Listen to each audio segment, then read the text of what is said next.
Hello students, మళ్ళీ వచ్చేసాను. మీకు నాలుగు అక్షరాలు చొప్పున 2 రోజులు 4 అక్షరాలు నేర్పించాను కదా నేను. యా, రా, లా, వా, స, ష, స, హ. ఈ 2 మాత్రమే 4 అక్షరాలు చెప్పాను మీకు. అంతకు ముందంతా కూడా 5 అక్షరాలు చెప్పాను కదా. ఇప్పుడు మనకి అంతకంటే తగ్గించేస్తున్నాం. ఎందుకంటే ఇదే ఎండ్, లాస్ట్ అక్షరాలు ఇవి. మనకి మొత్తం భాషలో లాస్ట్ అక్షరాలు ఇవే అన్నమాట. చాలా జాగ్రత్తగా ఈ 3 అక్షరాలు కనుక మీరు నేర్చేసుకున్నట్టయితే మీకు తెలుగులో ఉన్న అక్షరాలు మొత్తం వచ్చేసినట్టే. కాబట్టి ఇవాళ ఈ 3 అక్షరాలు మీకు నేర్పించడానికి నేను సిద్ధంగా ఉన్నాను.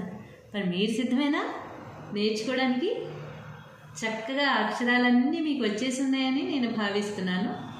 ఈ 3 అక్షరాలు కూడా మీకు వచ్చేసినట్టయితే తెలుగు భాషలో ఉన్న అక్షరాలు మొత్తం కూడా మీకు వచ్చేసినట్టే. కేవలం అక్షరాల వరకే, ఇంకా ఒత్తులు, గుణింతాలు, కొమ్ములు అవన్నీ చెప్పట్లేదు నేను. కేవలం అక్షరాల వరకు. ఈ అక్షరం అనేది లాస్ట్ అక్షరం అన్నమాట. లాస్ట్ లెటర్ తెలుగు భాషలో మీకు ఉన్న అక్షరాలు మొత్తం చివరి అక్షరం ఇది. ఫస్ట్ అక్షరం ఆతో మొదలు పెట్టాము, బండిరాతో ఎండ్ చేస్తాం. ఆటు బండిరా అక్షరాలు మనకు వచ్చేసినట్టయితే మనం ఈ అక్షరాలతో ఆడుకోవచ్చు అనమాట. అంటే ఎన్ని పదాలైనా కూడా ఈ అక్షరాలతో మనం తయారు చేసేసుకోవచ్చు, అక్షరాలతో ఆడుకోవచ్చు, పాడుకోవచ్చు. అన్నీ వీటితోటే కదా. ఏవైతే మనం అక్షరాలు నేర్చుకున్నామో ఆ అక్షరాలతోటే కదా ఎంత పెద్ద పెద్ద సంగీతాలు రాసినా, పెద్ద పెద్ద పాటలు రాసినా, పెద్ద పెద్ద వాక్యాలు రాసినా, కవితలు రాసినా, నవలలు రాసినా ఈ అక్షరాలే ఉపయోగించి రాసేవే. నువ్వు ఎంత భాషని ఉపయోగించుకుంటావో అంత విచ్చలవిడిగా భాషను ఉపయోగించేసుకుని, ఈ అక్షరాలు ఉపయోగించేసుకుని భాషని మనం ఎంతో ఉన్నతంగా మనం రాసేసుకోవచ్చు అనమాట. రాసేసుకోవచ్చు, చదివేసుకోవచ్చు. కేవలం ఈ అక్షరాల వరకు మాత్రమే ఉంటాయి. ఈ అక్షరాలతోటే ఒకటి కలిపేసి ఎన్నో అక్షరాల కలయిక, పదాలు, వాక్యాలు అన్నీ తయారు చేసుకుని ఎన్నెన్నో ఈ రంగంలో ముందుకు వెళ్ళిపోవచ్చు అనమాట. కాబట్టి ఇప్పుడు ఈ 3 అక్షరాలతో ఇది ఎలాగో చివరికి వచ్చేస్తుంది కనుక ఈ 3 అక్షరాలు చక్కగా నేర్చుకోవడానికి ప్రయత్నించండి. ఇందులో మొదటి అక్షరం ఏమిటంటే లా. ఆల్రెడీ మనం ఇదివరకు ఒక లా అనేది నేర్చుకున్నాం. ఆ అక్షరం పెట్టాల్సిన చోట పొరపాటుగా కూడా ఈ అక్షరం పెట్టకూడదు. ఈ అక్షరం పెట్టాల్సిన చోట పొరపాటుగా కూడా ఆ అక్షరం పెట్టకూడదు. రెండిటి ప్రొనౌన్సియేషన్ కొంచెం దగ్గరగా ఉంటుంది. కాబట్టి చాలామంది ఏం చేస్తారంటే ఒకదానికొకటి అక్షరాలు పెట్టేస్తారు. దాంట్లో మనకి పదాలు తేడా వచ్చేస్తాయి, అర్థాలు మారిపోతాయి. అది లా. లాస్ట్ టైం మనం నేర్చుకున్నది యా, రా, లా, లా అది. కానీ ఇది లా అంటే నాలిక కొంచెం లోపలికంటా తీసుకెళ్ళి పలక. లా అనేది మనం పళ్ళ దగ్గర మాత్రమే నాలిక పెట్టి పలికితే లా అనే అక్షరం వస్తుంది. ఈ లా అనే దానికి కొంచెం నాలుక అంగట్లోకి తీసుకెళ్ళి పలకాలి. ఇంతకంటే తేడా ఏమీ లేదు. మేము పలకలేకపోతున్నాను, ఈ 2 అక్షరాలు ఒకలాగే ఉన్నాయి అనుకోవడానికి లేదనమాట. మీ నాలుకని కొద్దిగా లోపలికి అంగట్లోకి తీసుకెళ్తే లా అనే అక్షరం ఆటోమేటిక్గా వచ్చేస్తుంది. కాబట్టి లాకి చాలా తేడా ఉంది. చాలా పదాలు మారిపోతాయి మీరు ఈ అక్షరం పెట్టాల్సిన చోట. కానీ లా అనే అక్షరం పెట్టినా, లా అనే అక్షరం దగ్గర ఈ అక్షరం పెట్టినా అస్సలు సంబంధమే ఉండదన్నమాట. కేవలం ప్రొనౌన్సియేషన్ కొద్దిగా దగ్గరగా ఉంటుంది అంతే. అది తెలిసిన వాళ్ళకైతే అసలు ఆ తేడా అసలు తెలియదు, 2 విడివిడిగా కదా అనుకుంటాం. కానీ చాలామంది ఏం చేస్తారంటే కళ అని రాయాల్సిన చోట ఈ అక్షరం రాస్తారు. కానీ లా ఉండాలి అక్కడ. ఆ లా పెట్టకుండా లా పెట్టినప్పుడు ఏమవుతుంది? కళ అవుతుంది. కళ అంటే ఏంటి, కళ అంటే ఏంటి మీరే చెప్పండి. 2 ఒకటి కాదు కదా.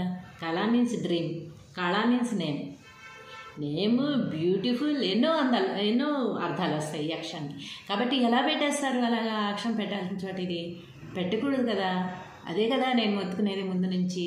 ఒక అక్షరం దగ్గర ఇంకో అక్షరం పెట్టేస్తున్నారు, భాషను చంపేస్తున్నారు అని నా బాధ అంతా మీకు వ్యక్తం చేసేది. ఎందుకంటే ఇందుకే అనమాట, కొద్దిగా ప్రొనౌన్సియేషన్ దగ్గరగా ఉంటే ఆ అక్షరాలన్నీ మార్చేసి దీనికి అది దానికి అది పెట్టేస్తారు. కానీ వాటి అర్థాలు మాత్రం ఒకటి కాదు. ఎప్పుడైతే మీరు అక్షరం మార్చారో అర్థం అనేది మారిపోతుంది.